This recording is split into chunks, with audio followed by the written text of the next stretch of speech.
coffee table in front of me hard as I try to move. I swear, and the next thing I know, the room is flooded with light, and Declan is standing there. Nova, Jesus, are you all right? I nod, and tears threaten to spill again because I realize it's not a nightmare.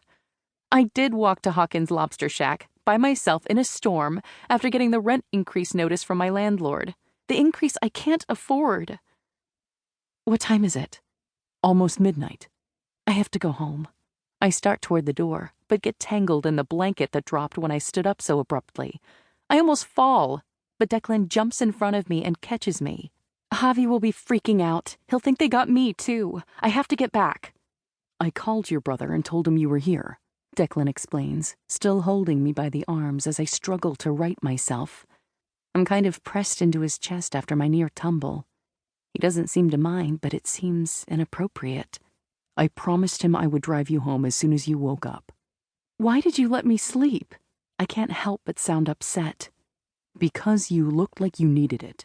What do you mean Javi will worry they got you too? Who? Declan asks, without any concern for my question or my annoyance. I have to go. I realize the blanket I thought I tripped on is Declan's big winter parka. He must have draped it over me while I slept. I bend to pick it up at the same time he does, and we narrowly miss cracking our skulls together. I lose my balance and drop back onto the couch.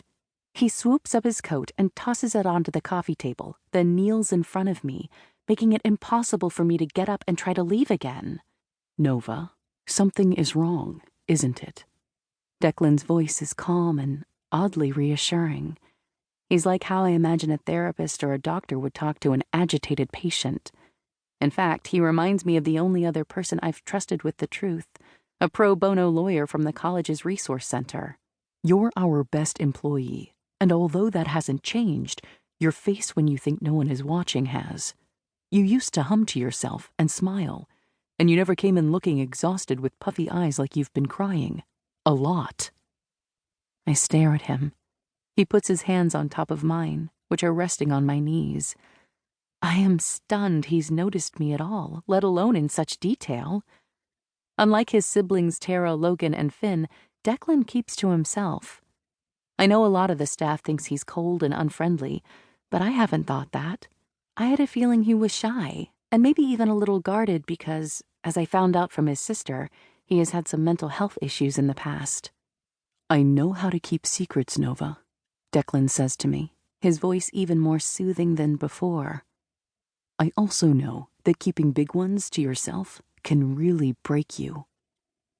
Is your secret why you, I swallow, tried to hurt yourself?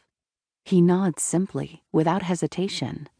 I'm shocked by that, because everyone in his family talks around the day he tried to kill himself in the family's garage when he was 17. They rarely bring it up, and when Tara did mention it to me, she whispered it, even though Declan wasn't even in the restaurant. I realize suddenly they weren't protecting him but themselves, because the Hawkins family is still wounded by almost losing him. I'll tell you my secret if you tell me yours. It seems like a fair trade, and although I came here looking to tell Finn, I wonder if this is some kind of divine intervention.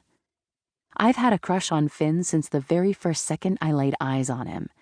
He is so ridiculously carefree and upbeat, and my truths are dark and sordid and not at all the type of thing he should have to handle, or that he might even want to handle. I'm scared now, as I think about it, that if I did tell him about the state of my life, he would pull away from me. Because Finn doesn't do complicated. He said exactly that to Jake a couple months ago, after a regular customer, Mrs. Koufax, scrawled one of her daughter's phone numbers on a napkin and left it for him. The youngest daughter, who had recently broken off her engagement on the day of the wedding. It had happened before my world collapsed, and he had turned to me as he said, "I don't do complicated," then tore up the napkin and winked, as if we had some secret connection. I thought maybe we did have a connection. Nova, Declan tries to bring me back to the present. When our eyes connect, he takes a deep breath. Okay, I'll go first. My big secret is that I'm bisexual. I have no idea what I expected his secret to be, but this is the last possible thing I would have guessed. If he told me he was embezzling money from the restaurant or